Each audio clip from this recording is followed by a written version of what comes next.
Kak, bagaimana caranya ciuman? Kata-kata seorang anak berusia 5 tahun meluncur dari mulut seorang suami berusia 28 tahun. Wajahnya tampan seperti aktor dengan tinggi 185 cm, putra seorang konglomerat yang tinggal di sebuah rumah mewah 3 lantai. Tapi, dia seperti anak kecil. Biaya operasi ayahku sebesar 500 juta rupiah.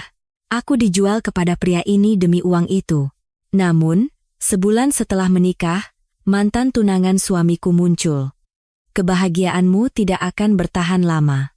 Ibu mertua yang dingin, adik ipar yang sinis, mantan tunangan yang licik, dan suami yang seperti anak berusia 5 tahun. Bisakah aku bertahan di rumah yang penuh bahaya ini? Dan, apa kebenaran mengejutkan di balik kondisi suamiku 18 tahun yang lalu?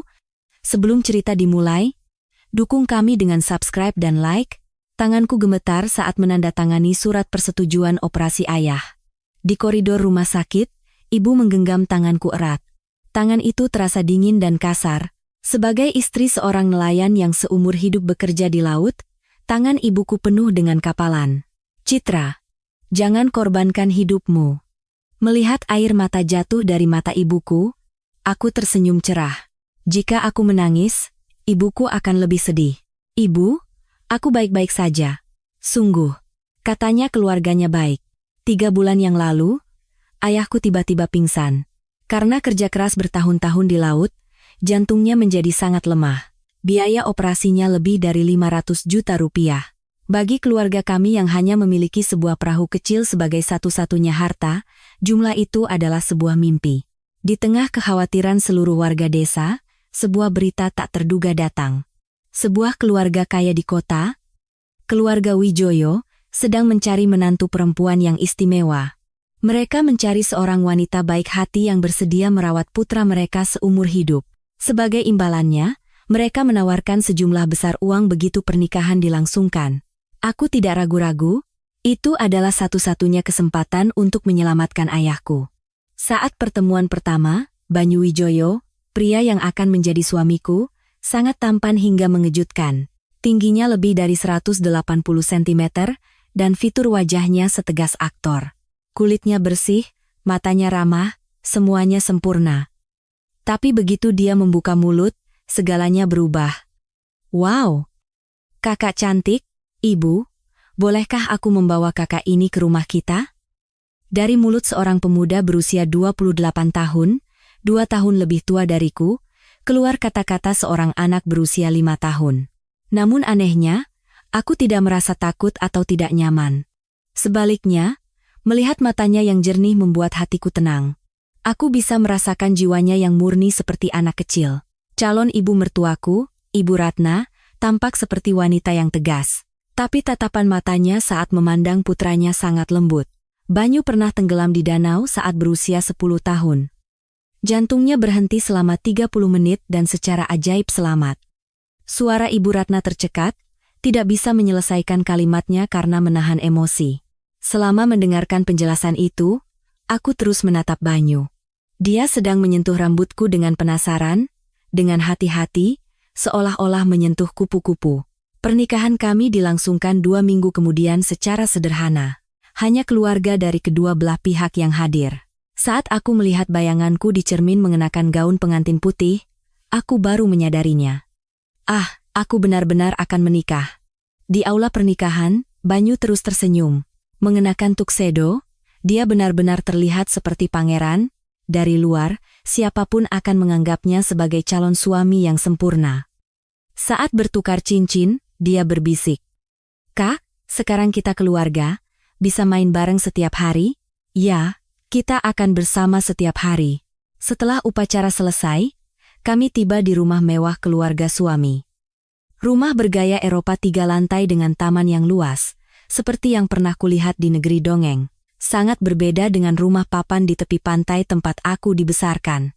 Kamar pengantin kami berada di lantai 2. Kamar yang luas dan mewah. Tempat tidur ukuran king, perabotan mewah, semuanya baru. Setelah makan malam dan mandi, jam menunjukkan pukul 9 malam. Ketika aku masuk ke kamar pengantin, Banyu sedang melompat-lompat di atas tempat tidur.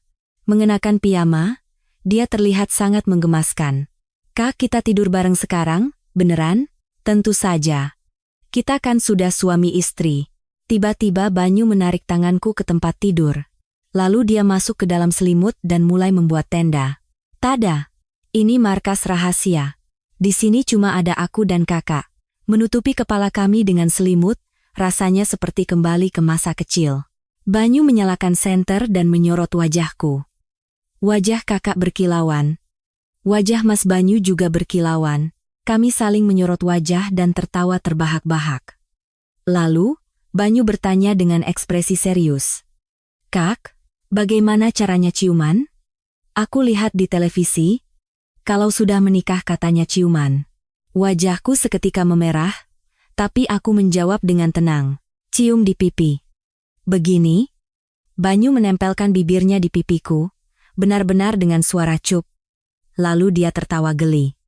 Geli, pipi kakak empuk. Mau lagi? Sekali lagi saja, ya? Kali ini, aku yang mencium pipinya. Banyu tertawa terpingkal-pingkal. Aku suka bersama kakak. Sepertinya setiap hari akan menyenangkan. Saat malam semakin larut, Banyu menguap. Dia berbaring dengan lenganku sebagai bantal. Kak, semoga aku tidak mimpi buruk. Mimpi tenggelam lagi. Semoga tidak. Semoga mimpi indah. Mau mimpi apa?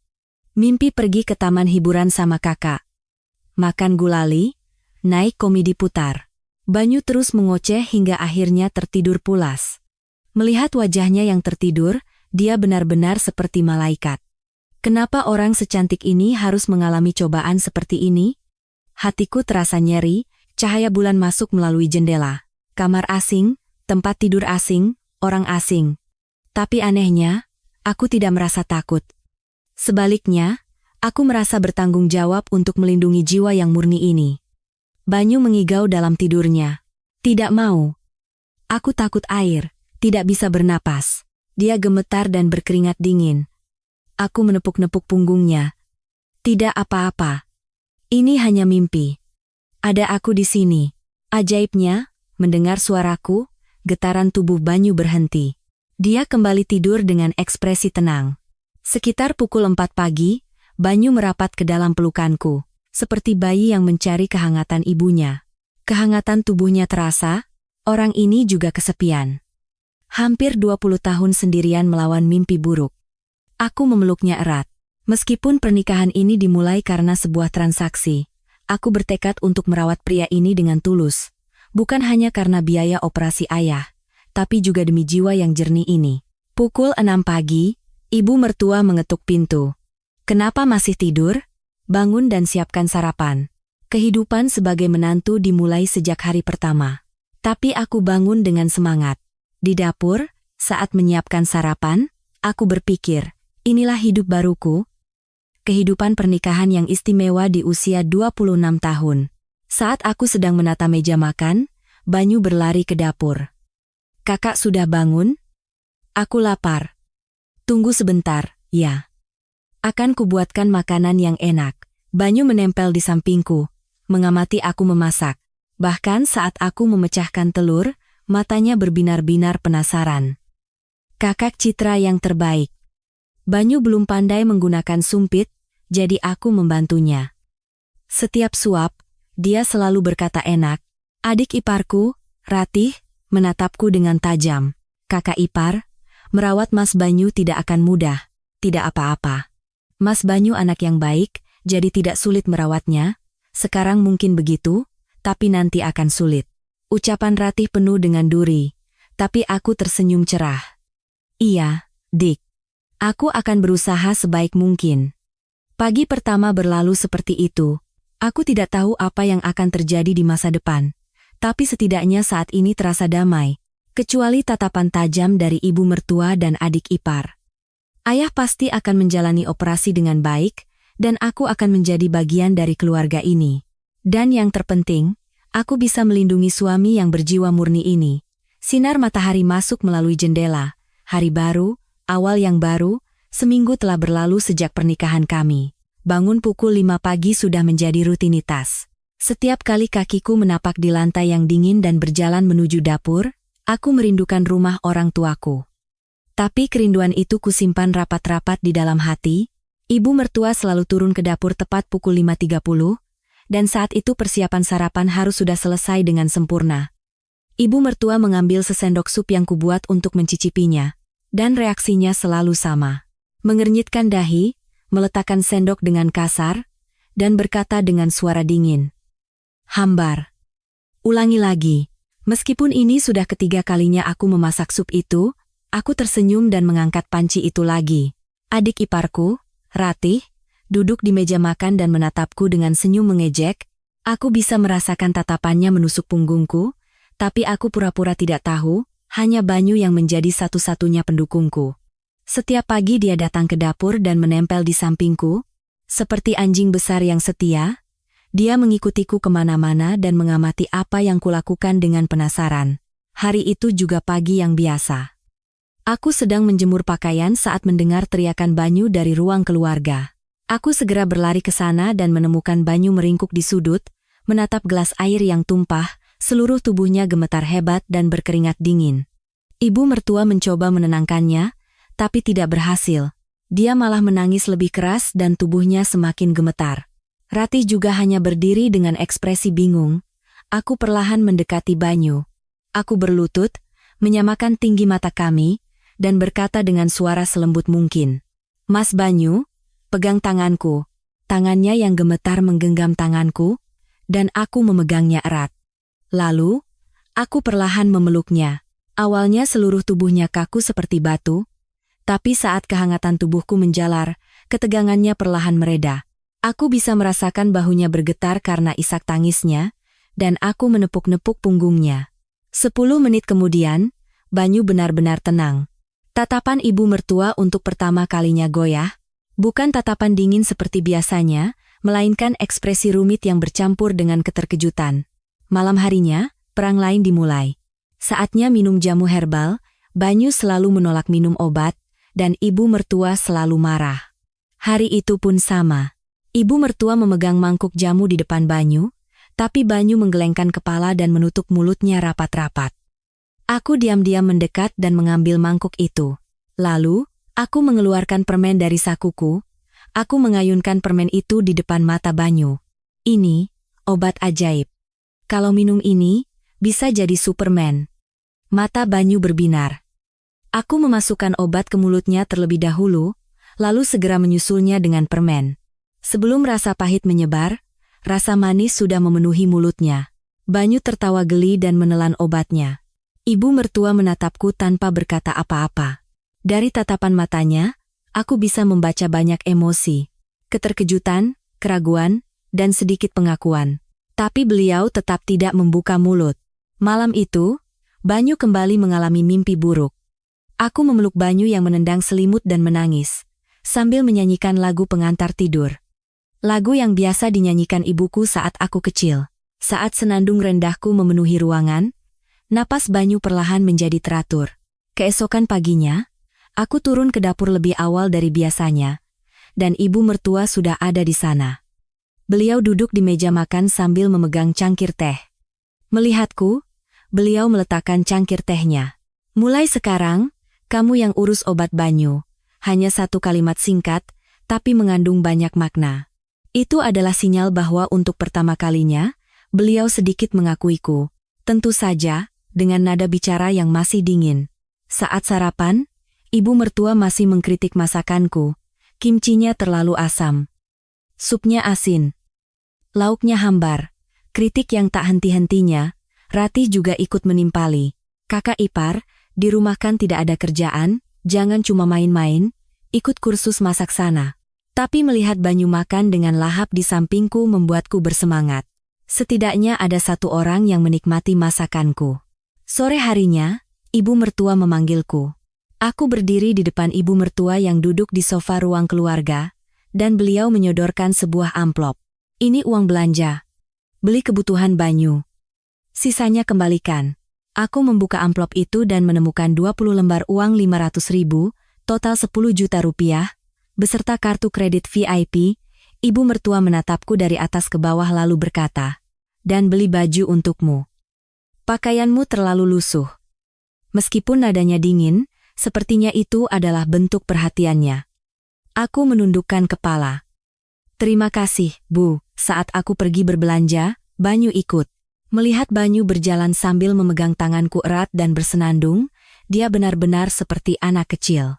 Di pasar, saat aku sedang memilih buah, Banyu datang membawa apel. Kak, ini apel merah. Seperti apel putri salju, orang-orang yang lewat menatap Banyu dengan aneh. Aneh mungkin melihat orang dewasa bertingkah seperti anak kecil. Tapi aku dengan bangga memegang tangan Banyu dan tersenyum. Mas Banyu? Jangan panggil kakak lagi. Kan suami saya. Panggil nama saya saja. Baik, Kak. Bukan. Baik, Citra. Dalam perjalanan pulang, kami melewati sebuah taman kecil. Tapi saat melihat air mancur di tengah taman, Banyu tiba-tiba berhenti. Wajahnya pucat pasi dan dia mencengkeram lenganku erat. Aku segera membawa Banyu menjauh dari air mancur. Dan aku membuat Banyu menatapku. Dengan kedua tanganku, aku memegang pipinya dan menatap matanya. Lihat saya saja. Jangan lihat yang lain, lihat mata saya saja. Banyu menatap mataku lekat-lekat. Aku terus tersenyum, sambil membawa Banyu menjauh dari air mancur. Begitu kami berada di jarak yang aman, Banyu menghela napas lega. Sesampainya di rumah, Rati sudah menunggu di depan pintu. Dia melipat tangan di dada dan menatapku dengan ekspresi dingin. Bawa Mas Banyu kemana? Bukan karena ada niat aneh-aneh kan? Ucapan Rati penuh duri, tapi aku tersenyum dan menunjukkan belanjaan kami. Dari pasar. Ibu menyuruhku berbelanja, Rati mendengus dan berbalik. Melihat punggungnya, aku menghela napas, tapi aku menahannya. Suatu saat nanti dia akan membuka hatinya. Saat menyiapkan makan malam, aku berpikir, ibu mertua dan adik ipar masih belum mengakuiku, tapi setidaknya dengan dipercayakan obat Banyu, itu adalah kemajuan kecil. Selangkah demi selangkah, aku akan menjadi bagian dari keluarga ini. Malam itu, Banyu tertidur sambil memegang tanganku. Sepertinya dia tidak terlalu sering mimpi buruk dari biasanya. Tanpa sadar, aku mengelus kepalanya. Tekadku untuk melindungi jiwa yang murni ini semakin kuat. Saat aku membuka mata di pagi hari, matahari sudah terbit di luar jendela. Hari lain dimulai. Meskipun kehidupan sebagai menantu itu sulit, aku merasa bisa bertahan karena ada Banyu. Dan aku percaya suatu saat nanti ibu mertua dan adik ipar akan memahami ketulusanku. Sebulan telah berlalu sejak pernikahan kami. Kemarin aku menerima telepon dari rumah, kabar bahwa operasi ayahku berhasil. Setelah menerima telepon itu, air mataku mengalir. Itulah alasan terbesarku memilih pernikahan ini. Mendengar ayah sedang dalam masa pemulihan, aku ingin segera berlari ke sana, tapi aku menahannya. Setelah sarapan, aku dengan hati-hati berkata kepada ibu mertua, Bu, ayah saya sudah selesai operasi dan sedang dalam masa pemulihan. Bolehkah saya mengunjunginya sebentar? Ibu mertua meletakkan cangkir tehnya dan menatapku. Tatapannya dingin, tapi sepertinya sedikit lebih lembut dari sebelumnya. Ya, pergilah. Pergi sendiri saja, tidak apa-apa. Aku menunduk untuk memberi hormat dan hendak berdiri, tapi Banyu tiba-tiba menarik ujung bajuku. Matanya membulat dan bibirnya cemberut. Aku juga mau ikut. Citra tidak boleh pergi sendiri. Ibu mertua mengernyitkan dahi. Membawa Banyu bukanlah hal yang mudah. Tapi Banyu mencengkeram lenganku erat dan tidak mau melepaskannya. Dia menghentak-hentakkan kakinya seperti anak kecil yang merengek. Banyu. Citra akan segera kembali. Tunggu di rumah. Ibu mertua mencoba membujuknya, tapi tidak berhasil. Banyu menggelengkan kepala dan merengek lebih keras. Akhirnya, ibu mertua menghela napas dan mengizinkannya. Bawa saja, tapi hati-hati. Jangan sampai terjadi apa-apa pada Banyu. Keesokan paginya, aku dan Banyu berangkat ke rumah orang tuaku. Banyu memandangi pemandangan di luar jendela dengan penasaran. Dia mengagumi setiap pemandangan yang lewat dan terus berbicara padaku. Citra, lihat ada sapi. Sapi sedang makan. Gunung itu tinggi sekali. Sepertinya sampai ke langit. Tapi kadang-kadang, ucapan Banyu menjadi anehnya jelas. Saat taksi berbelok, Banyu bergumam. Dengan kecepatan dan sudut ini, gaya sentrifugal sekitar 03 G. Masih dalam batas aman, Tapi jika sedikit lebih lambat, penumpang akan lebih nyaman. Aku terkejut dan menatap Banyu, tapi dia sudah kembali seperti anak kecil yang melihat keluar jendela. Wajahnya begitu polos sehingga aku ragu apakah dia benar-benar mengatakan itu. Setelah turun dari taksi dan melewati pasar, seorang wanita sedang menangis sambil menggendong bayi. Orang-orang berkerumun, dan wanita itu terus meminta bantuan. Tolonglah, anak saya sakit. Saya butuh uang untuk biaya rumah sakit. Banyu berhenti dan menatap wanita itu lekat-lekat. Lalu, dia mengeluarkan dompet dari sakunya. Dompet berisi uang belanja 10 juta rupiah yang diberikan ibu mertua. Mas Banyu. Tunggu sebentar. Aku mencoba menghentikannya, tapi Banyu sudah mengeluarkan uang dan memberikannya kepada wanita itu. Wanita itu menatap uang itu dengan ekspresi terkejut, lalu tanpa mengucapkan terima kasih dengan benar, dia segera pergi. Aku secara naluriah merasakan ada yang tidak beres. Untuk seorang ibu yang anaknya sakit, dia menghilang terlalu cepat, dan tatapan matanya aneh. Banyu tersenyum bangga, tapi aku merasa cemas. Mas Banyu, tunggu di sini, aku akan segera kembali. Aku berlari ke arah wanita itu menghilang. Setelah melewati beberapa gang, aku melihat wanita itu. Wanita yang tadinya menggendong bayi itu sekarang dengan tangan kosong, dan bersama seorang pria, dia sedang menghitung uang. Bayi itu tidak ada di manapun. Kemarahanku memuncak. Aku tidak bisa memaafkan mereka telah menipu Banyu yang polos. Aku diam-diam mendekat dan mendengarkan percakapan mereka. Hari ini untung besar. Dapat orang bodoh. Iya. 10 juta. Di mana lagi ada orang sebodoh itu? Aku mengepalkan tanganku dan berdiri di depan mereka. Kedua orang itu terkejut dan menatapku. Kembalikan uang itu. Itu uang hasil menipu. Pria itu tertawa mengejek dan berdiri. Dia jauh lebih besar dariku. Tapi aku tidak takut. Memikirkan Banyu memberiku keberanian. Kamu siapa? Apa kami merampok? Dia yang memberikannya? Sekarang mau apa? Aku mengeluarkan ponselku. Baru saja aku rekam semuanya. Bagaimana kalau aku lapor polisi? Sebenarnya aku tidak merekam apa-apa, tapi mereka tampak panik. Mereka saling berpandangan, lalu akhirnya melemparkan uang itu. Ambil dan pergi sana. Aku mengambil uang itu, dan kembali ke Banyu. Banyu sedang menungguku di tempat yang sama. Dia menyambutku dengan ekspresi khawatir. Citra, kenapa lari? Kalau jatuhkan sakit. Aku mengembalikan uang itu kepada Banyu dan berkata, lain kali kalau mau menolong orang, harus ada aku di sampingmu. Keluarga kita, aku yang akan menjaganya. Banyu mengangguk dan memegang tanganku. Tangan yang hangat dan besar. Akhirnya kami tiba di rumah orang tuaku. Saat aku membuka gerbang, ibu sedang menjemur pakaian di halaman. Begitu melihatku, beliau melempar jemuran dan berlari ke arahku. Citraku, ibu kangen sekali. Dipeluk ibu, air mata yang selama ini kutahan tumpah. Semua kesulitan selama sebulan di rumah mertua terasa begitu berat. Ibu juga menangis sambil menepuk-nepuk punggungku. Masuk ke dalam rumah, ayah terbaring di tempat tidur. Beliau terlihat sangat kurus, tapi wajahnya lebih cerah dari sebelumnya. Melihatku, beliau tersenyum dengan susah payah. Anakku sudah datang, aku memegang tangan ayah dan menangis cukup lama. Aku sangat bersyukur operasinya berjalan lancar.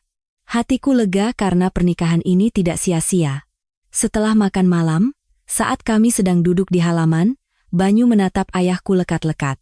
Ayah sedang duduk di kursi menikmati angin, dan Banyu mendekatinya lalu tiba-tiba berlutut. Terima kasih, Pak. Terima kasih sudah menyelamatkanku. Semua orang terkejut dan menatap Banyu. Ayah juga tampak bingung. Tiba-tiba bicara apa? Aku menyelamatkan apa? Banyu terus menatap ayah dan mengulangi kata-kata yang sama. Ibuku menarik lenganku dan berbisik. Apa menantuku pernah bertemu ayahmu sebelumnya? Aku juga tidak mengerti. Ekspresi Banyu serius, tapi kata-katanya tidak masuk akal. Ayah tersenyum dan menepuk bahu Banyu. Ya, anggap saja aku yang menyelamatkanmu. Jadi, kamu harus baik-baik pada citraku, ya menantuku. Barulah Banyu berdiri, dan kembali tersenyum seperti anak kecil. Tapi di dalam tatapan matanya, ada emosi yang sangat dalam. Banyu segera tertidur, dan aku pun bisa tidur nyenyak untuk pertama kalinya setelah sekian lama. Keesokan paginya, sebelum kembali ke rumah mertua, aku berpamitan dengan ayah. Ayah memegang tanganku erat dan berkata, "Citra, kalau kamu tidak kuat, kamu boleh pulang kapan saja." Aku menggelengkan kepala. Aku tidak bisa menyerah begitu saja setelah baru memulai. Merawat Banyu adalah tanggung jawabku, dan yang terpenting, bersama Banyu hatiku terasa hangat. Dalam perjalanan pulang, Banyu kembali mengucapkan kata-kata aneh. Apa ayah Citra 18 tahun yang lalu juga melakukan pekerjaan yang sama? Maksudku, menangkap ikan? Entahlah. Mungkin saja, ayahku seumur hidupnya adalah seorang nelayan. Banyu mengangguk lalu menatap keluar jendela. Ada senyum misterius di bibirnya. Sesampainya di rumah mertua, ibu mertua sudah menunggu di depan pintu. Wajahnya kaku, tapi sepertinya beliau lega melihat kami pulang dengan selamat. "Sudah pulang?" "Iya, Bu. Berkat Ibu, saya bisa bertemu orang tua saya setelah sekian lama. Terima kasih banyak." Ibu mertua mengangguk dan masuk. Ratih keluar dari ruang keluarga dan berkata sinis, "Baru menikah sebentar sudah pulang ke rumah orang tua. Tidak capek kan bawa Mas Banyu?" Tapi aku tersenyum dan menjawab, "Tidak. Justru dengan adanya Mas Banyu, aku merasa lebih tenang." Ratih mendengus dan masuk, tapi ekspresinya tampak sedikit melunak. Malam itu, ibu mertua memanggilku. Saat aku pergi ke ruang kerjanya, beliau sedang duduk di meja. "Citra, ku dengar Banyu memberikan uang kepada penipu." Aku terkejut. Bagaimana beliau bisa tahu? Ibu mertua melihat ekspresiku dan melanjutkan, "Banyu yang cerita semua. Citra yang mengambil kembali uang itu." "Maafkan saya, Bu, seharusnya saya lebih berhati-hati." Ibu mertua menghela napas. Tapi beliau tidak marah. "Tidak, untung saja kamu yang mengambilnya kembali. Kamu sudah banyak berkorban."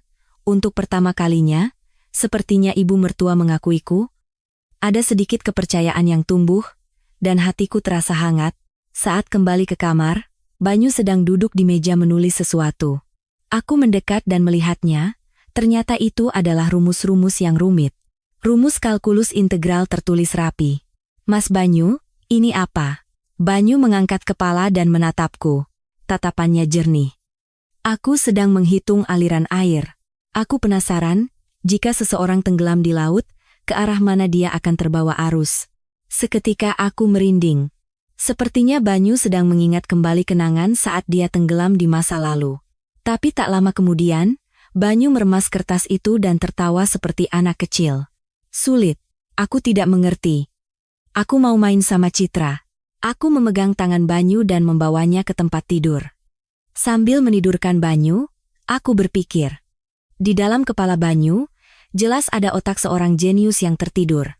Dan mungkin, ingatan masa lalunya juga masih ada di suatu tempat. Banyu tertidur dengan senyum bahagia. Aku juga memejamkan mata di samping Banyu. Apa yang akan terjadi besok? Tapi bersama Banyu, sepertinya aku bisa mengatasi apapun. Seminggu telah berlalu sejak kepulangan kami dari rumah orang tuaku. Selama itu, suasana di rumah mertua sedikit demi sedikit berubah. Ibu mertua masih tegas, tapi frekuensi beliau mengkritik masakanku berkurang. Ratih juga nada bicaranya yang sinis sedikit melunak. Yang terpenting, Banyu menjadi lebih tenang. Itu adalah perubahan terbesar. Hari itu juga sore yang biasa. Aku dan Banyu sedang melihat buku cerita bergambar di ruang keluarga.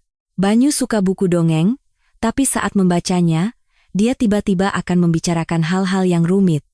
Kali ini pun, saat membaca Putri Salju, dia mulai menjelaskan komposisi kimia dari apel beracun.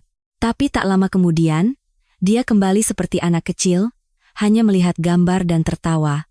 Terdengar suara pintu depan terbuka. Aku mengira ibu mertua pulang dari luar dan berdiri, tapi seorang wanita asing masuk. Dia mengenakan gaun merah mencolok dan riasan tebal. Usianya sepertiku, tapi tatapan matanya yang tajam sangat berkesan. Wanita itu masuk ke ruang keluarga dan menatapku dari atas ke bawah. Tatapannya penuh dengan penghinaan yang terang-terangan. Dengan senyum mengejek, dia berkata, "Untuk ukuran menantu keluarga konglomerat, penampilanmu sangat sederhana." Aku terkejut dan tidak bisa berkata apa-apa, tapi Banyu tiba-tiba bersembunyi di belakangku. Tidak seperti biasanya, seluruh tubuhnya meringkuk. Dengan tangan gemetar, dia mencengkeram ujung bajuku erat-erat. Wanita itu melihat Banyu dan ekspresinya berubah. Dia tersenyum palsu dan mendekat. "Mas, ini aku, Jenny." "Tidak ingat?" Banyu menggelengkan kepala dan semakin mundur. Matanya penuh ketakutan. Wanita bernama Jenny itu terus mencoba mendekati Banyu. Tapi Banyu tidak mau keluar dari belakangku. "Tidak mau. Aku tidak suka suara kakak itu. Aku suka di samping Citra." Wajah Jenny menegang. Ekspresinya campuran antara cemburu dan marah. Dia mengepalkan tangannya dan berkata dengan suara dingin, "Mas, kenapa begitu? Kenapa panggil kakak? Dulu kan Mas suka sama aku?" Saat itu, ibu mertua masuk. Melihat wajah yang dikenalnya, matanya membelalak dan beliau memegang kedua tangan Jenny. "Loh, Jenny, ada apa? Kenapa tidak hubungi dulu?" Jenny dengan lihai memberi hormat kepada ibu mertua. Tapi di balik itu ada sikap dingin yang diperhitungkan. "Bu, aku datang karena sudah lama tidak bertemu. Aku juga kangen sama Mas Banyu." Ibu mertua membawa Jenny duduk di sofa, dan aku bersama Banyu berdiri di sudut. Jenny sambil minum teh, terus menatapku. Setiap tatapannya seolah mengandung racun.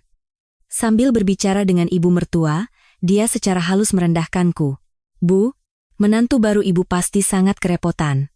Merawat Mas Banyu kan tidak mudah." Ibu mertua menjawab singkat. Tapi Citra melakukannya dengan baik. Tatapan Jenny semakin tajam. Sepertinya jawaban itu di luar dugaannya. Tapi tak lama kemudian, dia kembali tersenyum palsu dan berkata, "Tapi kan dia bukan perawat profesional. Pasti sulit. Perlu saya bantu?" Banyu semakin erat memegang lenganku. Seluruh tubuhnya menunjukkan penolakan. Aku memeluk Banyu dan berkata pelan, "Tidak apa-apa. Kami baik-baik saja." Jenny berdiri. Dengan senyum dingin, dia menatapku lurus-lurus. "Baiklah. Kalau begitu, tolong jaga dia baik-baik ya." "Kakak." Panggilan kakak itu terasa menyeramkan. Jenny mendekati Banyu dan mencoba mengelus kepalanya, tapi Banyu menghindar. Tangan Jenny berhenti di udara, dan wajahnya memerah. Setelah Jenny pergi, ibu mertua memanggilku. Saat aku pergi ke ruang kerjanya, beliau sedang melihat keluar jendela. Jenny adalah mantan tunangan Banyu. Dia baru sebulan bercerai dari suaminya. Aku terkejut, tapi tidak menunjukkannya. Ibu mertua melanjutkan. "Sejak kecil keluarga kami sudah saling kenal. Ayah Jenny seorang pengusaha dan punya hubungan bisnis dengan kami. Mereka bertunangan saat Banyu masih kecil. Tapi setelah kecelakaan itu, pertunangan dibatalkan dan dia menikah dengan orang lain." Suara ibu mertua terdengar getir. Terasa ada penyesalan karena janji lama yang tidak terpenuhi. Sejak hari itu, Jenny sering datang. Setiap kali dengan alasan yang berbeda, tapi tujuannya jelas. Dia ingin merebut kembali Banyu, dan dia ingin menyingkirkanku. Suatu kali, dia datang saat makan siang dan menertawakan masakanku. "Apa kalian makan makanan seperti ini? Kasihan Mas Banyu." Ratih menimpali dari samping. Tapi Mas Banyu suka masakan kakak ipar. Berkat pembelaan Ratih yang tak terduga, ekspresi Jenny mengeras. Jenny terus mencoba, tapi Banyu benar-benar menghindarinya. Jika ada Jenny, dia tidak akan beranjak dari sisiku, dan jika Jenny mengajaknya bicara, dia tidak akan menjawab. Semakin sering begitu, tatapan Jenny semakin tajam. Suatu malam, Jenny datang lagi.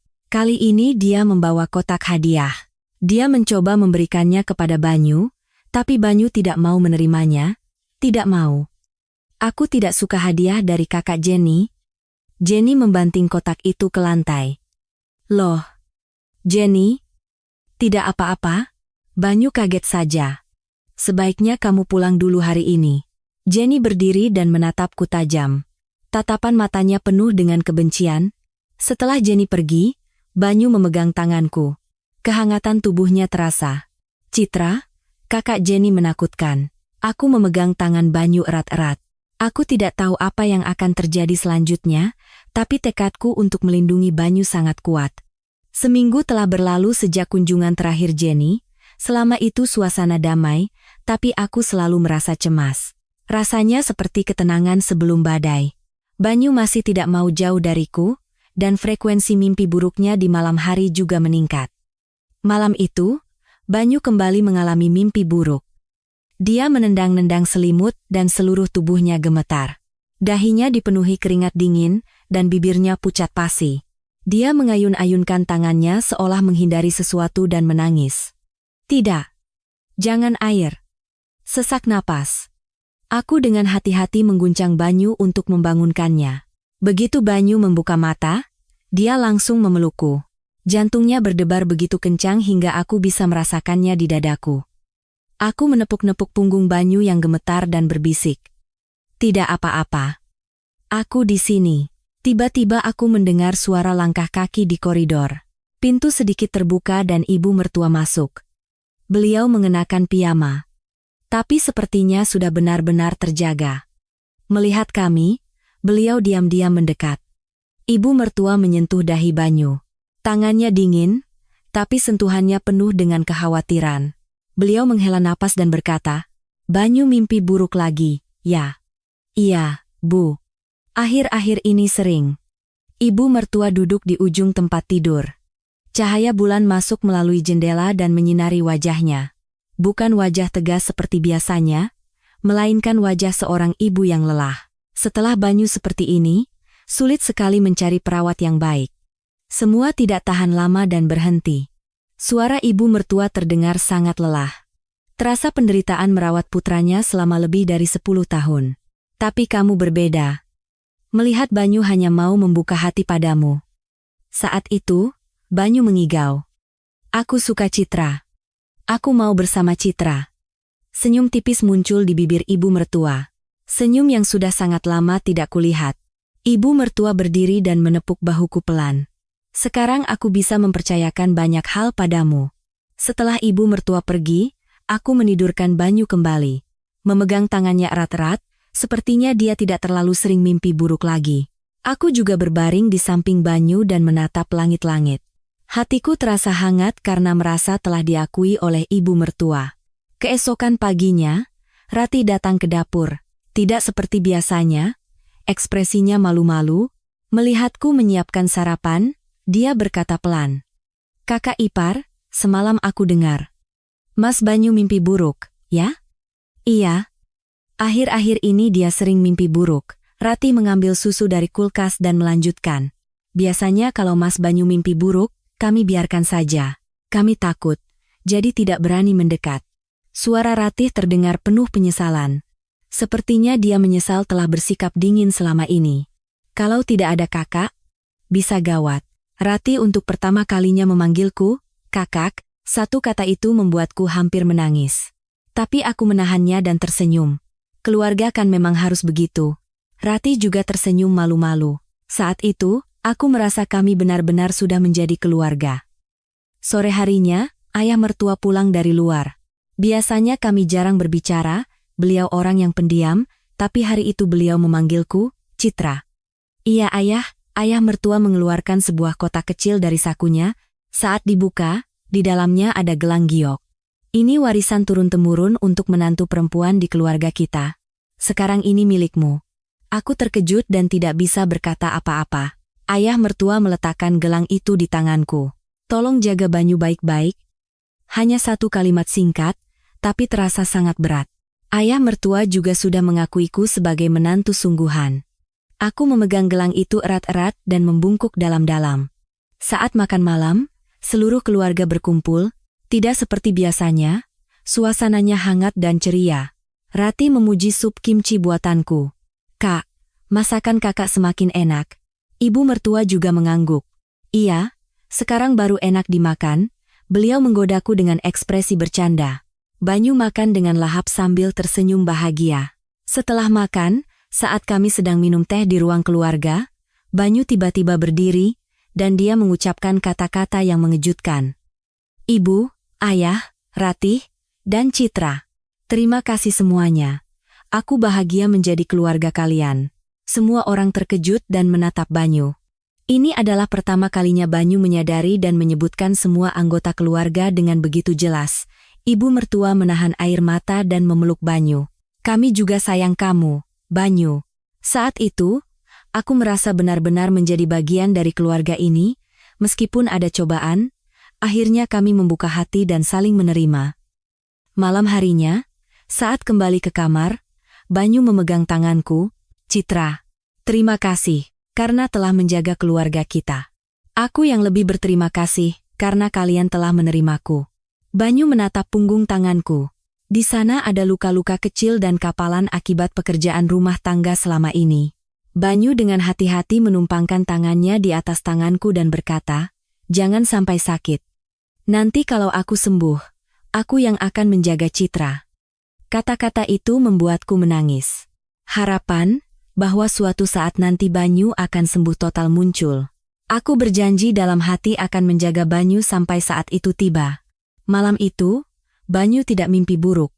Melihat wajahnya yang damai saat tertidur, aku berpikir, sekarang aku benar-benar menjadi bagian dari rumah ini. Ibu mertua, ayah mertua, dan Ratih, semuanya sudah mengakuiku. Tapi ancaman dari Jenny masih ada. Aku tidak bisa melupakan tatapan matanya yang penuh kebencian. Aku tidak tahu apa yang akan dia lakukan. Dan itu membuatku cemas. Tapi sekarang aku tidak sendirian lagi. Aku punya keluarga. Bulan bersinar terang di luar jendela. Apa yang akan terjadi besok? Tapi apapun yang datang, sepertinya aku bisa mengatasinya, bersama Banyu, bersama keluarga. 3 bulan telah berlalu sejak pernikahan kami, akhir-akhir ini badanku terasa aneh.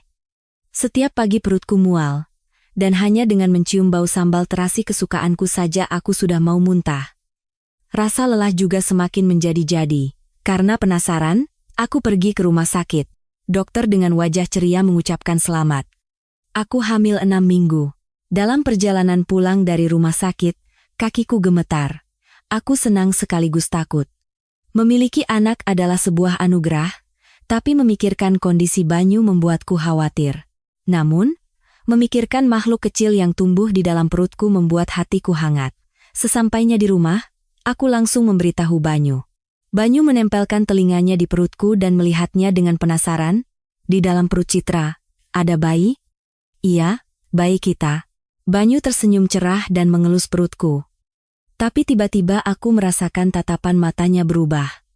Sesaat, dia terlihat seperti orang lain. "Citra, di awal kehamilan harus hati-hati. Makan yang banyak, jangan angkat yang berat-berat. Kalau lelah harus istirahat." Seolah-olah seorang dokter, atau lebih tepatnya, seorang suami yang normal, Banyu berbicara dan membuatku hampir berhenti bernapas. Tapi momen itu tidak berlangsung lama. Dia segera kembali ke ekspresi seperti anak kecil. "Nama bayinya apa, ya? Kita kasih nama yang cantik." Jantungku berdebar kencang. Apa itu tadi? Apakah sesuatu yang tertidur di dalam diri Banyu mulai bangkit? Saat makan malam, aku memberitahu seluruh keluarga tentang kehamilanku. Ibu mertua meletakkan sendoknya dan menatapku lekat-lekat. Aku tidak bisa membaca ekspresinya dan merasa cemas. Tapi tiba-tiba beliau menangis. "Benarkah? Benar-benar ada anak?" "Iya, Bu. 6 minggu." Ibu mertua berdiri dan memelukku. Untuk pertama kalinya aku menerima pelukan hangat. Air mata ibu mertua membasahi bahuku. "Terima kasih. Terima kasih banyak. Aku tidak menyangka akan ada kehidupan baru di keluarga ini." Ayah mertua juga tertawa lebar. Ekspresi ceria yang jarang kulihat. "Bagus, Citra. Bagus sekali." Ratih juga ikut senang dan memegang tanganku. "Kakak, selamat ya. Aku akan punya keponakan. Nanti aku belikan banyak baju bayi yang lucu-lucu." Melihat seluruh keluarga bahagia, aku juga ikut bahagia. Banyu terus mengelus perutku dan berbicara pada bayi. Wajahnya penuh dengan kebahagiaan murni. Malam itu, sebelum Banyu tidur, terjadi lagi hal aneh. Saat aku hendak minum air, Banyu tiba-tiba memegang tanganku. "Citra, airnya harus hangat.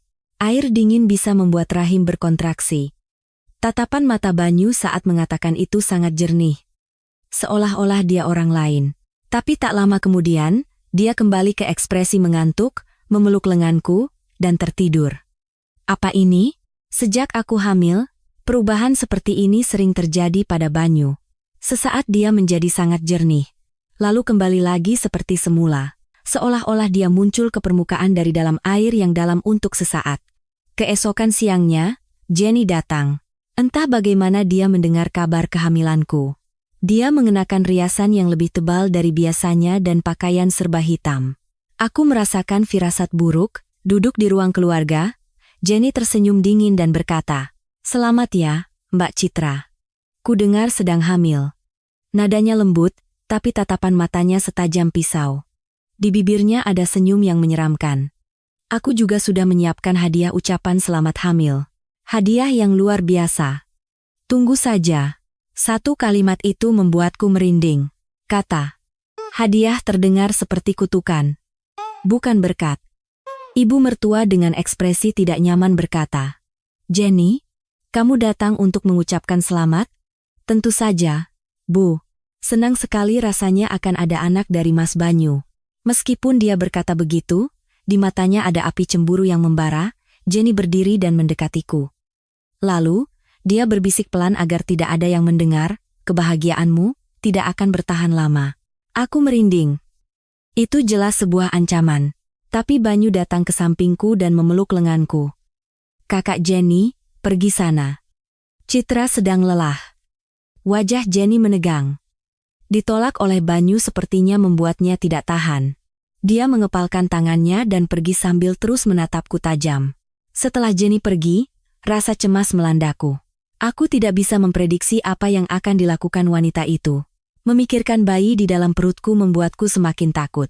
Ibu mertua menepuk bahuku. "Jangan dipikirkan." Tapi wajah ibu mertua juga penuh dengan kekhawatiran. Kehadiran Jenny membuat kami semua cemas. Sejak malam itu, aku merasa aneh. Rasanya seperti ada yang mengawasiku. Meskipun aku melihat keluar jendela dan tidak ada siapa-siapa, aku bisa merasakan ada yang menatap. Sebelum tidur di malam hari, aku akan memeriksa apakah pintu sudah terkunci 3 kali. Banyu semakin menempel padaku. Bahkan saat aku ke kamar mandi, dia menunggu di depan pintu. Saat aku memasak di dapur, dia juga ada di sampingku. Seolah-olah dia ingin melindungiku. Seminggu kemudian, saat kehamilanku memasuki minggu ke-8, mual di pagi hari semakin parah. Aku tidak bisa makan apa-apa. Bahkan hanya minum air saja sudah muntah. Ibu mertua membuatkan bubur khusus untukku dan berkata dengan cemas, "Pasti berat, ya?" Dulu waktu hamil Banyu, ibu juga begitu. Sentuhan hangat tangan ibu mertua membuatku berterima kasih. Sikap dinginnya yang dulu sudah tidak ada lagi. Banyu duduk di sampingku dan mengelus punggungku. Tapi momen itu datang lagi. Tatapan mata Banyu menjadi jernih dan dia berkata dengan suara tenang, "Citra, mual ini karena hormon. Sabar sedikit, nanti juga membaik. Minum teh jahe bisa membantu." Aku terkejut melihat Banyu berbicara dengan begitu akurat seperti dokter. Tapi beberapa detik kemudian, dia kembali ke ekspresi seperti anak kecil. "Sayang, jangan buat ibu susah ya. Ayah mohon." Wajahnya yang polos membuatku lupa akan rasa sakit dan tersenyum. Tapi pada saat yang sama, aku penasaran. Apa yang sebenarnya terjadi di dalam diri Banyu? Beberapa hari kemudian, sebuah pesan masuk dari Jenny. "Tidak kangen laut?" Jantungku berdebar kencang. Aku menunjukkan pesan itu kepada Banyu. Dan wajah Banyu pucat pasi. Seluruh tubuhnya mulai gemetar. "Air. Menakutkan. Jangan pergi." Aku memeluk Banyu erat-erat. Tapi saat itu, tidak ada seorang pun yang berpikir bahwa Jenny akan benar-benar melakukan sesuatu. Kami hanya menganggapnya sebagai ancaman dari seorang wanita yang buta karena cemburu. Tapi aku tahu, tatapan mata Jenny. Dia tidak akan menyerah. Dia akan menghancurkan aku, bayi di dalam perutku, dan kebahagiaanku bersama Banyu. Malam harinya, Banyu meletakkan tangannya di perutku. Lalu, dengan tatapan jernih itu lagi, dia menatapku dan berkata, "Aku akan melindungi Citra dan bayi kita. Aku janji." Entah kenapa, kata-kata itu terasa tidak menyenangkan. Seolah-olah dia sudah menduga sesuatu akan terjadi. Aku memeluk bayi di dalam perutku dan berpikir, apapun yang terjadi, aku harus melindungi anak ini. Banyu juga, keluarga kami juga, tapi badai sudah datang. Aku belum tahu betapa mengerikannya hadiah yang disiapkan Jenny. Pagi itu terasa sangat lembab. Udara lengket khas musim hujan menempel di kulit. Sejak pagi, Banyu sibuk melipat kertas warna di ruang keluarga. Merah, kuning, biru. Kertas-kertas itu berubah menjadi burung bangau di ujung jarinya yang kikuk, hadiah untuk bayi. Katanya kalau melipat 1000, keinginan akan terkabul, matanya yang jernih berbinar. Sepertinya dia sudah melipat lebih dari 300 buah. Melihat Banyu melipat kertas hingga larut malam setiap hari, aku merasa kasihan sekaligus sayang. Menjelang siang, telepon dari nomor tak dikenal berdering. Aku ragu untuk mengangkatnya, tapi ternyata itu ibu mertua. Citra, maaf, bisa tolong ibu? Iya, Bu. Ada apa? Tadi Ratih buru-buru pergi dan ketinggalan tas kerjanya. Katanya ada dokumen penting untuk rapat, tapi dia tidak bisa keluar karena sedang rapat penting. Ibu mau pergi, tapi tiba-tiba pinggang ibu sakit. Suara ibu mertua terdengar lebih datar dari biasanya, dan ada suara aneh yang tercampur. Tapi itu jelas suara ibu mertua. Ibu tidak apa-apa, biar saya yang antarkan. Kemana saya harus pergi? Terima kasih, ya. Nanti Ratih kirim alamatnya lewat pesan. Maaf ya, Citra. Tidak apa-apa, Bu. Tentu saja saya harus melakukannya. Setelah telepon ditutup, tak lama kemudian sebuah pesan masuk. Ada alamat dan pesan singkat.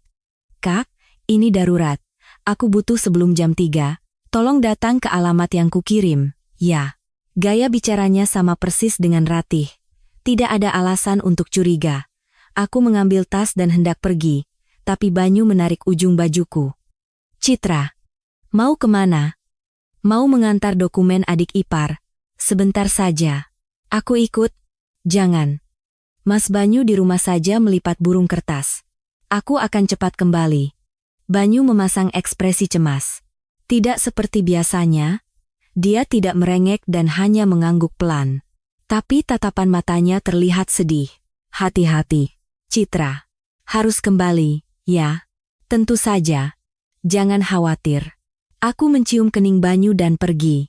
Aku naik taksi. Sopir taksi melihat alamatnya dan mengerutkan dahi. Daerah ini kan pembangunan yang dihentikan. Apa ada gedung perusahaan di sana? Begitu, ya? Saya juga baru pertama kali ke sana. Aneh. Perusahaan Ratih ada di tengah kota. Kenapa dia menyuruhku datang ke tempat seperti ini?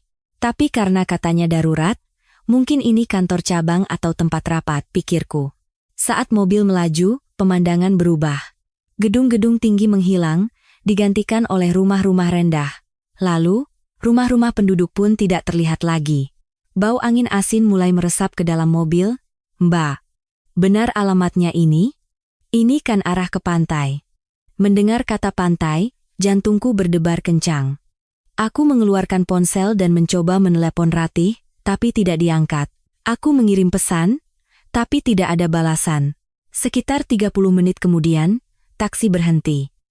Di samping jalan yang sepi, ada sebuah bangunan tua. Ada papan nama, kafe pemandangan laut, tapi catnya sudah mengelupas dan jendelanya pecah. Sepertinya sudah lama tutup. Pak, benar di sini? Iya. Alamatnya menunjukkan di sini, tapi sepertinya tidak ada orang. Rasa cemas melandaku. Ada yang salah. Ratih tidak mungkin ada di tempat seperti ini. Pak, saya cek sebentar. Ya? Bisa tunggu? Aduh, saya ada orderan lagi, harus cepat. Cepat kembali, ya. Aku turun dari mobil. Saat aku berjalan menuju gedung, aku mendengar suara mobil pergi dari belakang. Tunggu, Pak. Aku berteriak, tapi mobil itu sudah jauh. Aku mencoba mengeluarkan ponsel, tapi muncul tanda baterai habis. Aku lupa mengisi daya pagi ini. Jantungku mulai berdebar kencang. Dik, kamu di sini? Aku hendak masuk ke dalam gedung, tapi aku mendengar suara langkah kaki dari belakang. Aku berbalik dan melihat Jenny berdiri di sana. Mengenakan gaun hitam, senyum dingin tersungging di wajahnya. Lama tidak bertemu, Mbak Citra. Seluruh tubuhku merinding. Semua ini jebakan. Telepon ibu mertua, pesan Ratih, semua itu ulah Jenny. Kamu yang melakukannya. Kan aku sudah bilang akan memberimu hadiah. Suka tidak? Ternyata lebih mudah dari yang kukira. Menyalin ponsel? mengubah suara. Kakiku lemas. Aku benar-benar tertipu. Jenny sudah merencanakannya dengan matang sejak awal. Apa maumu? Biarkan aku pulang. Sudah mau pulang? Sudah jauh-jauh datang ke sini, lihat itu dulu. Jenny menunjuk ke arah laut. Di bawah tebing, ombak ganas menghantam bebatuan hitam. Air yang berkilauan di bawah sinar matahari tampak damai, tapi bagiku itu adalah horor. Kamu tahu ini di mana? Ini laut tempat Mas Banyu tenggelam 18 tahun yang lalu. Napasku sesak. Aku tahu cerita itu dari ibu mertua. Banyu yang berusia 10 tahun tenggelam di laut dan hampir mati. Secara ajaib selamat, tapi mengalami kerusakan otak. Kenapa? Kenapa kamu membawaku ke sini? Kalau kamu tidak ada, semuanya akan kembali seperti semula. Tatapan mata Jenny menakutkan. Seperti orang yang sudah kehilangan akal sehat. Dia perlahan berjalan ke arahku. Mas Banyu itu seharusnya milikku. Pertunangan kami sudah diatur oleh keluarga. Sebelum kecelakaan itu, Mas Banyu suka padaku. Dia pintar dan keren. Suara Jenny bergetar. Aku bisa merasakan emosi cemburu dan obsesi yang bercampur aduk. Tapi setelah kecelakaan itu, semuanya berubah. Orang tuaku membatalkan pertunangan. Katanya tidak bisa menikahkan anak mereka dengan pria bodoh. Aku bilang aku tidak apa-apa. Tapi, kalau begitu, kenapa tidak kamu pertahankan waktu itu? Kenapa baru sekarang? Aku masih kecil. Aku tidak bisa melawan orang tuaku. Tapi kamu, menikah dengan orang bodoh karena uang, tapi berlagak seolah-olah cinta. Secara naluriah, aku mundur. Tapi tak lama kemudian, aku sudah berada di ujung tebing. Di bawah, ketinggiannya membuatku pusing. Ombak ganas menghantam bebatuan. Jenny, tolong jangan begini. Aku sedang hamil. Hamil? Justru karena itu kamu harus lenyap. Anak Mas Banyu seharusnya lahir dariku. Aku sudah menunggu 18 tahun. Jenny menerjangku. Aku melawan mati-matian, tapi tenaganya lebih kuat. Saat kami sedang bergulat, kakiku terpeleset. Tidak. Aku berteriak. Tapi tidak ada gunanya. Tubuhku melayang di udara, secara naluriah aku memeluk perutku. Aku hanya berpikir untuk melindungi anakku. Air laut yang dingin menyelimuti seluruh tubuhku. Aku tidak bisa bernapas. Air asin masuk ke hidung dan mulutku. Di dalam air begitu gelap. Aku tidak bisa membedakan atas dan bawah. Aku mencoba berenang sekuat tenaga. Tapi tubuhku yang hamil terasa berat, dan pakaianku yang basah membuatku semakin tenggelam. Paru-paruku terasa akan meledak. Kesadaranku mulai memudar. Sayang, maafkan ibu tidak bisa melindungimu. Saat itu, wajah Banyu muncul di benakku. Wajahnya yang polos saat melipat burung kertas. Dia bahkan belum selesai melipat 1000, belum sempat mewujudkan keinginannya.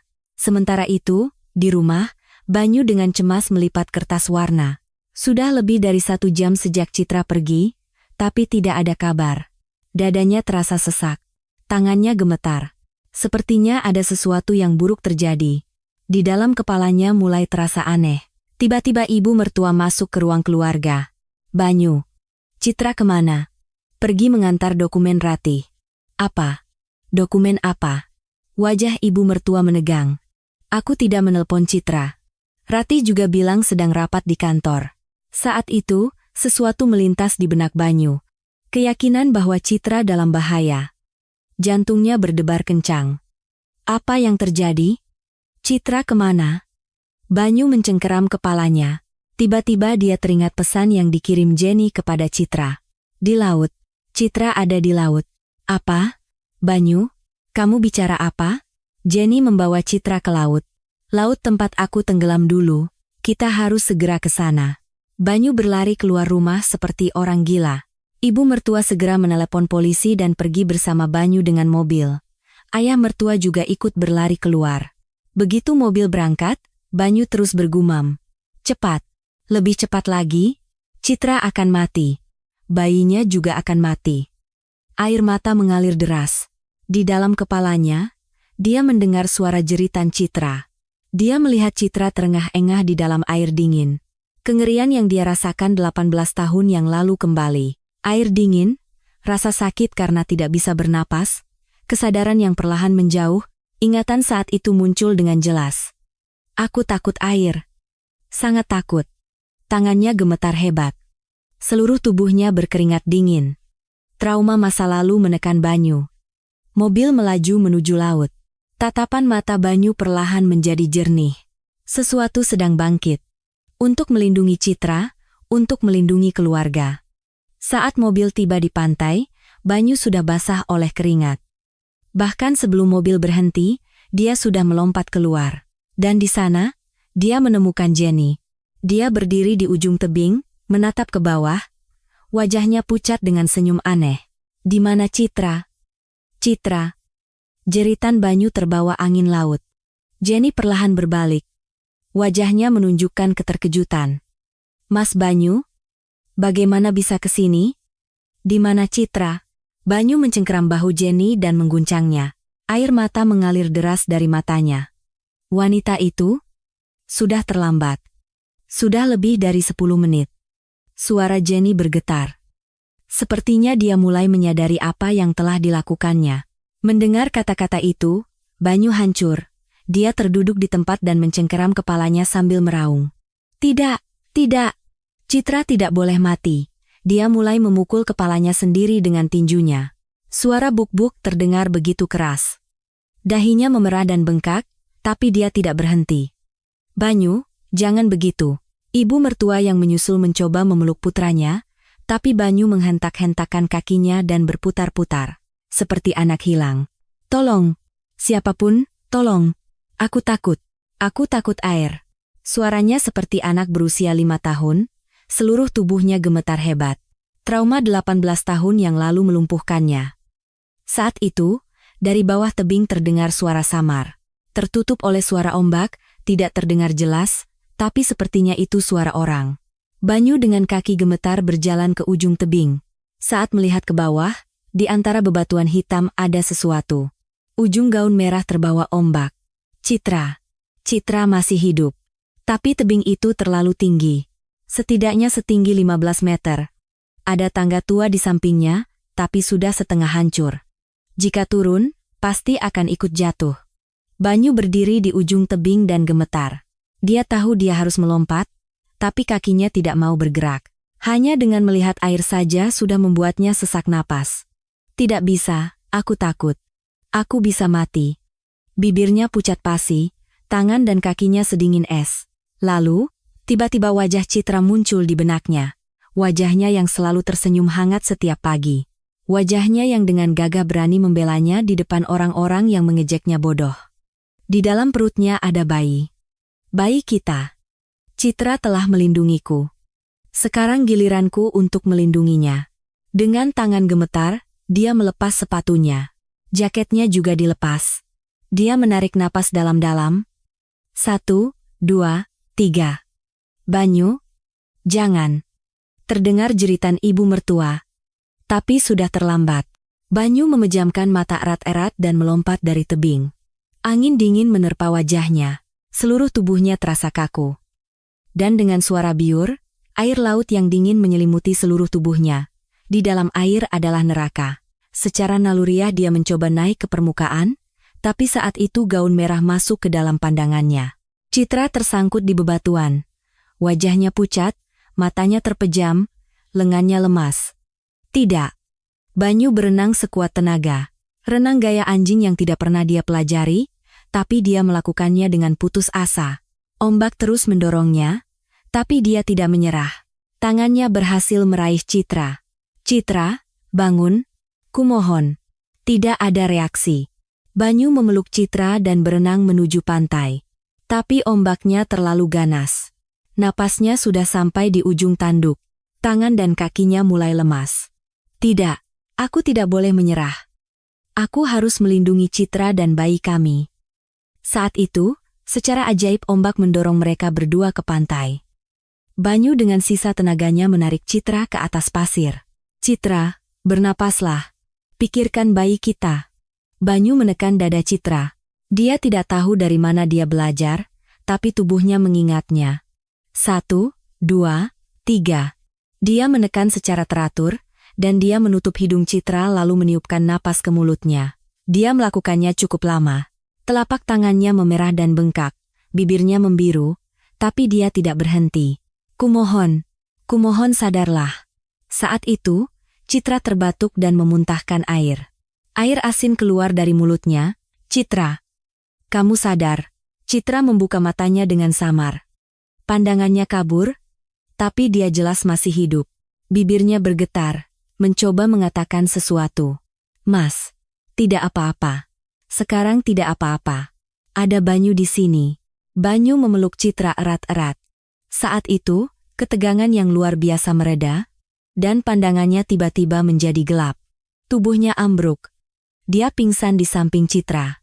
Mas, Banyu. Citra dengan susah payah mencoba membangunkan Banyu, tapi tidak ada reaksi, wajahnya pucat, dan bibirnya membiru. Saat itulah ibu mertua, ayah mertua, dan polisi turun melalui tangga. Jenny sudah ditangkap polisi. Ambulans sudah dipanggil. Bertahanlah sedikit lagi. Ambulans tiba. Petugas medis membawa mereka berdua dengan tandu. Citra masih sadar, tapi Banyu sama sekali tidak bereaksi. Suamiku menyelamatkanku dan pingsan. Tolong selamatkan dia. Citra menangis histeris. Petugas medis memasangkan masker oksigen pada Banyu dan memulai CPR. Sesampainya di rumah sakit, Banyu langsung dibawa ke ICU.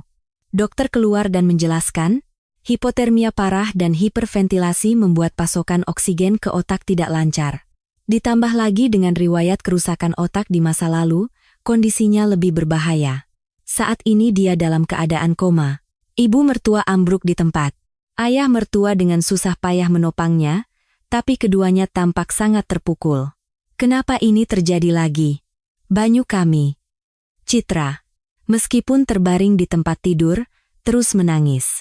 Untungnya bayinya selamat, tapi memikirkan Banyu membuatnya tidak bisa makan. Ini salahku. Seharusnya aku lebih berhati-hati. Bukan, Citra. Ini bukan salahmu. Ibu mertua memegang tangan Citra erat-erat. 2 hari kemudian, Citra keluar dari rumah sakit. Tempat pertama yang dia tuju adalah ICU. Di balik kaca, Banyu terbaring dengan berbagai alat terpasang di tubuhnya. Mesin EKG berbunyi bip-bip secara teratur, tapi matanya terpejam. Mas, bangun. Katanya mau melipat 1000 burung kertas. Citra menempelkan tangannya di kaca dan berbisik, tapi tidak ada jawaban. Setiap hari dia datang ke kamar Banyu. Dengan izin dokter, dia duduk di kursi di samping tempat tidur. Dia memegang tangan Banyu dan mengajaknya bicara. Hari ini bayinya menendang. Katanya kangen ayah. Dia meletakkan tangan Banyu di perutnya. Setiap kali merasakan gerakan janin, dia melakukannya. Terasa? Ini bayi kita. Nyawa yang kamu selamatkan. Ibu mertua juga datang setiap hari. Beliau memijat kaki putranya sambil menangis. Banyu, ini ibu, bangunlah. Ibu sudah buatkan sup kimchi kesukaanmu. Tapi Banyu tidak bergerak sama sekali. Semua orang mulai lelah. Harapan perlahan memudar. Seminggu telah berlalu. Dokter mengatakan gelombang otaknya normal, tapi tidak tahu kapan akan sadar. Kemungkinan terburuknya, dia tidak akan pernah sadar lagi.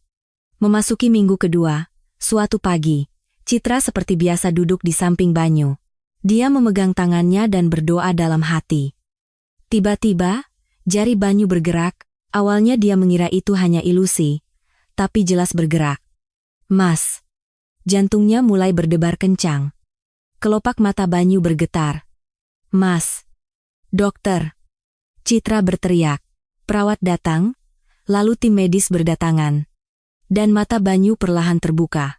Awalnya pandangannya kabur. Dia perlahan melihat sekeliling, lalu menemukan Citra. Bibirnya bergerak. Citra. Suaranya serak, tapi dia jelas berbicara. Tapi bicaranya cadel. Seolah-olah lidahnya tidak bisa bergerak dengan baik. Mas, ini aku, Citra. Bayi? Iya. Bayinya juga tidak apa-apa. Kita semua selamat. Berkat kamu. Air mata mengalir dari mata Banyu.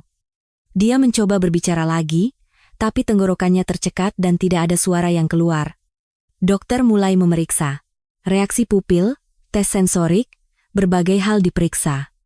Ini keajaiban. Dia sudah sadar. Tapi sepertinya pusat bahasanya belum pulih sepenuhnya. Butuh waktu. Selama 2 hari berikutnya, Banyu tidak bisa berbicara dengan lancar. Dia hanya bisa mengucapkan kata-kata tunggal. Makan, terima kasih, cinta. Hanya kata-kata pendek seperti itu. Tapi tatapan matanya berbeda. Ada kedalaman yang berbeda dari sebelumnya.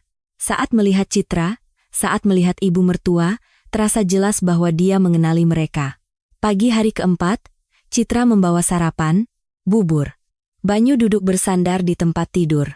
Mas, sarapan dulu.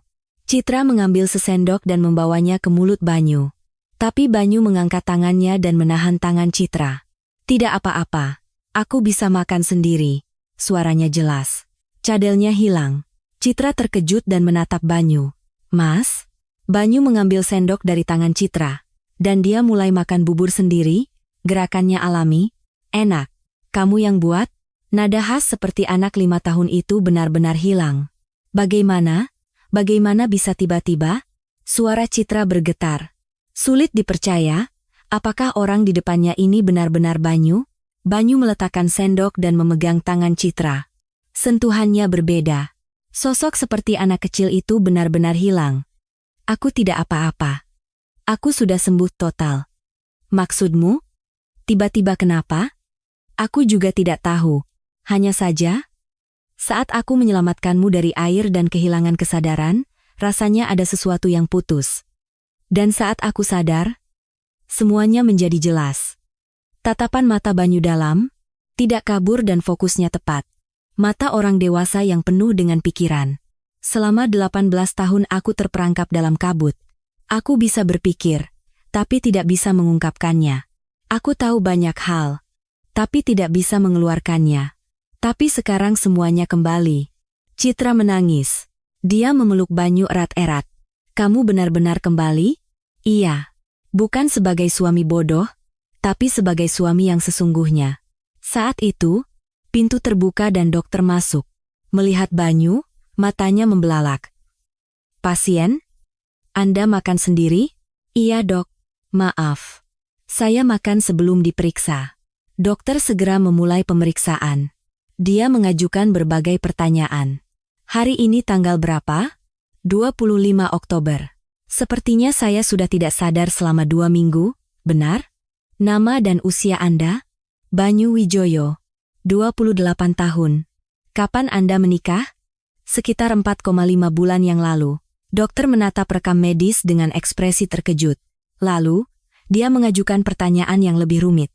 Soal matematika, pertanyaan sejarah, teka-teki logika. Banyu menjawab semua pertanyaan tanpa ragu. Bahkan dia menggunakan istilah medis dengan tepat. Luar biasa.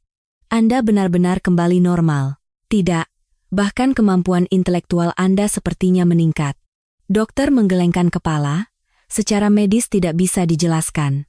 Otak yang rusak bisa pulih sepenuhnya seperti ini keajaiban. Sore itu, ibu mertua dan ayah mertua datang menjenguk. Rati juga ikut. Banyu. Ibu mertua berlari dan hendak memeluk putranya, tapi Banyu berdiri dan memeluk ibunya. Ibu, maafkan aku selama ini sudah banyak merepotkan. Nada bicaranya benar-benar berbeda. Sopan santunnya alami, dan kalimatnya sempurna. Ibu mertua menatap putranya dengan ekspresi bingung. Banyu, kamu benar-benar. Iya, Bu, aku sudah kembali. Aku akan menebus semua peranku sebagai anak dan suami yang selama ini tidak bisa kulakukan. Ibu mertua menangis terseduh-seduh.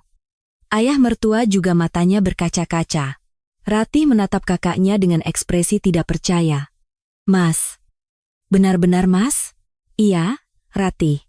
Ini Mas. Maafkan Mas, selama ini tidak bisa menjadi kakak yang baik. Rati juga mulai menangis.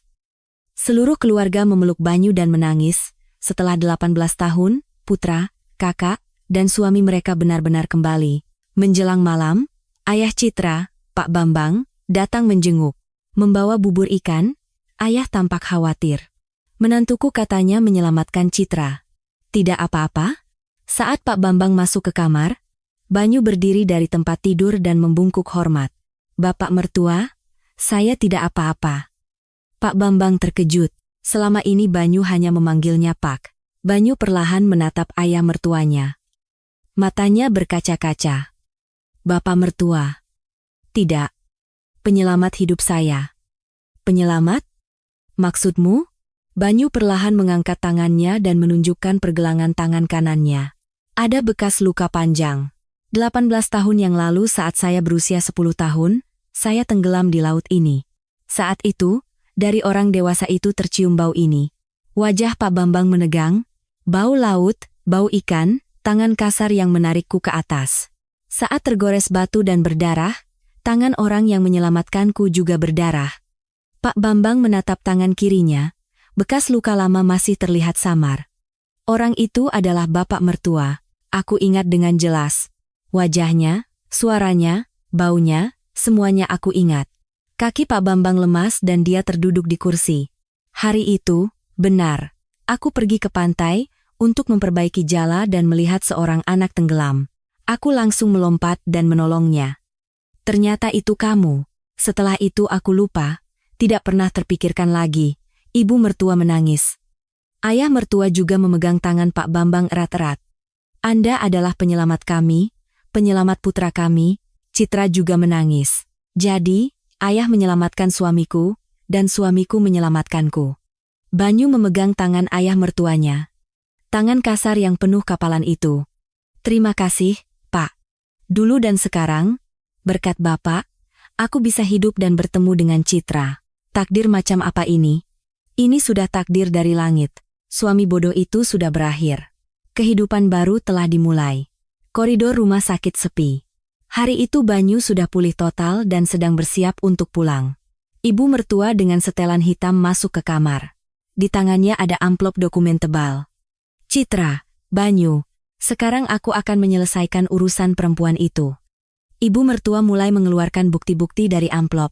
Rekening koran, foto CCTV, rekaman suara, USB, ini bukti yang kukumpulkan diam-diam selama setahun. Jenny membuat rekening rahasia atas nama Banyu dan setiap bulan mentransfer 5 juta, total 60 juta. Dan mobil yang digunakan untuk menculik Citra juga sudah kulacak. Semuanya terekam di CCTV. Buktinya jelas, persiapan ibu mertua sangat matang. Awalnya aku tidak suka padamu. Tapi melihat caramu memperlakukan Banyu, aku sadar. Apa itu cinta sejati? Jenny mencintai uang, tapi kamu mencintai Banyu apa adanya. Ibu mertua memegang tanganku erat-erat. Melindungi menantu adalah kewajiban ibu mertua. Sekarang kita ke kantor polisi. Di kantor polisi, ibu mertua mengajukan laporan. 3 jam kemudian, datang kabar bahwa Jenny ditangkap. Dia sedang berkemas untuk melarikan diri. Keesokan harinya, ada konfrontasi. Jenny masuk dengan tangan diborgol. "Aku sudah menunggu 20 tahun. Mas Banyu itu seharusnya milikku." Jenny berteriak. Banyu berkata pelan. "Itu hanya khayalanmu. Pertunangan itu diatur oleh orang tua kita, bukan hatiku." Jenny menjerit. "Tidak." Ibu mertua perlahan mendekati Jenny. "Kamu sampai akhir tidak mengerti, ya? Apa itu cinta? Cinta sejati tidak bersyarat. Menantuku, meskipun Banyu bodoh, setiap hari menyuapinya, memeluknya. Itu cinta. Cinta murahan seperti itu. Kamu mencuri 60 juta dari rekening Banyu, dan kamu mendorong menantuku yang sedang hamil ke laut. Apa itu cinta?" Jenny menangis. Ibu mertua melontarkan kata terakhir.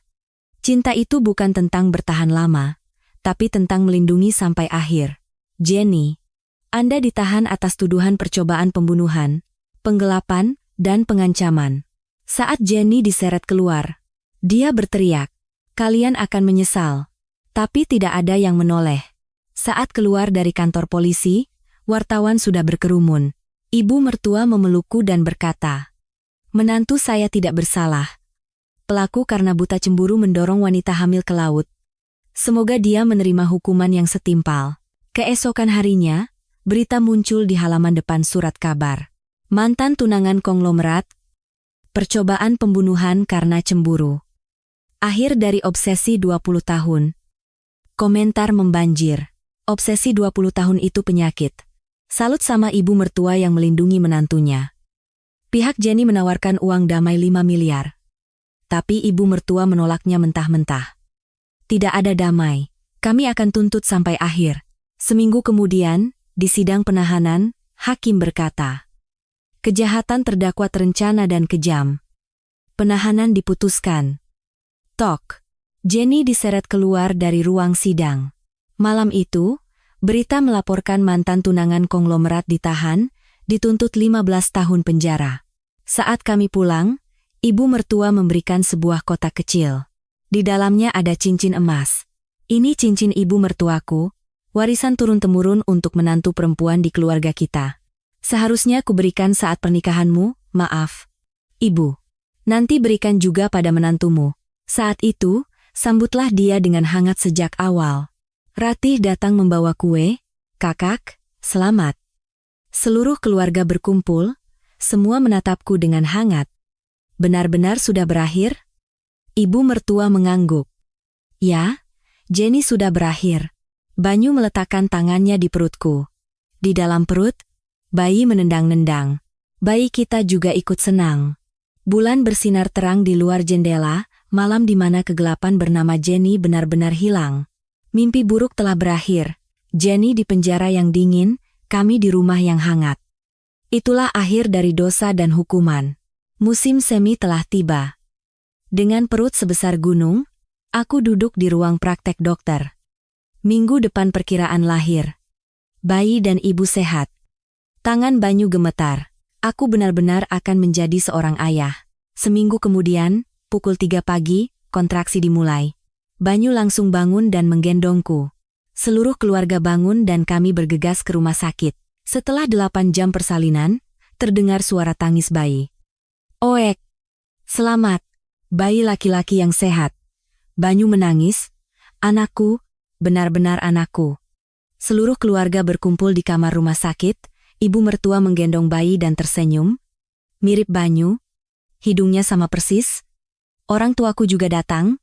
Ibu menangis dan memelukku. Citraku, kamu sudah bekerja keras. Ayah melihat bayi dan tersenyum. Terlihat kuat. Saat keluar dari rumah sakit, ibu mertua memegang tanganku. Beliau menatap tanganku yang penuh kapalan cukup lama, lalu berkata, tanganmu. Dulu aku pikir sangat tidak menarik, tapi sekarang aku tahu betapa hangatnya tangan ini. Ibu mertua menumpangkan tangannya di atas tanganku, dan meletakkan tangan kecil bayi di atasnya. 3 generasi tangan bersatu. Inilah keluarga, seperti ini, saling berpegangan tangan dan hidup bersama. Banyu datang dan memeluk tangan-tangan itu dengan tangannya yang besar. 4 tangan menjadi 1. Keesokan paginya, seluruh keluarga berkumpul di halaman. Kedua orang tua kami berkumpul dan makan bersama. Anak ini adalah anugerah. Punya 4 kakek nenek, dan orang tua yang sangat mencintainya, kata ayah mertua. Banyu menambahkan, dan anak ini adalah anak takdir. Kakek dari pihak ibu menyelamatkan ayahnya, ayah menyelamatkan ibunya, dan karena itu anak ini lahir. Aku melihat sekeliling keluargaku. Ibu mertua yang dulu dingin, sekarang menjadi pendukungku yang paling kuat. Banyu yang dulu disebut bodoh, sekarang menjadi kepala keluarga yang paling bisa diandalkan. Bayi menggenggam jariku erat-erat, tangan kecil tapi kuat. Banyu berkata, sayang, bahkan saat aku masih bodoh, aku tahu satu hal, bahwa kamu adalah orang baik. Meskipun kepalaku tidak tahu, hatiku tahu. Ibu mertua menambahkan, cinta itu bukan tentang bertahan, tapi tentang hidup bersama sampai akhir. Sinar matahari terasa hangat. Di jemuran, pakaian bayi bergoyang. Baju bayi putih menari-nari ditiup angin. Banyu berkata pelan, aku yang dulu disebut bodoh, sekarang akan hidup selamanya sebagai orang bodoh yang hanya dikenal olehmu, bayi kita, dan keluarga kita. Bayi tertawa geli. Seluruh keluarga ikut tertawa. Inilah cerita kami. Cerita tentang sepasang suami istri yang saling mencintai sampai akhir di tengah segala cobaan, dan cerita tentang orang-orang yang menjadi keluarga sejati. Cinta menciptakan keajaiban, mengubah orang bodoh menjadi normal, dan membuat orang yang takut air menjadi berani. Cinta itu bukan tentang bertahan, tapi tentang hidup bersama sampai akhir. Itulah kebenaran dunia yang kami pelajari. Terima kasih telah mendengarkan cerita hari ini sampai akhir. Silakan tinggalkan komentar di mana Anda mendengarkan cerita ini, dan saya akan menyapa Anda satu persatu dengan gembira. Semoga hari Anda bahagia dan sehat selalu. Ini adalah cerita yang sehangat sinar mentari.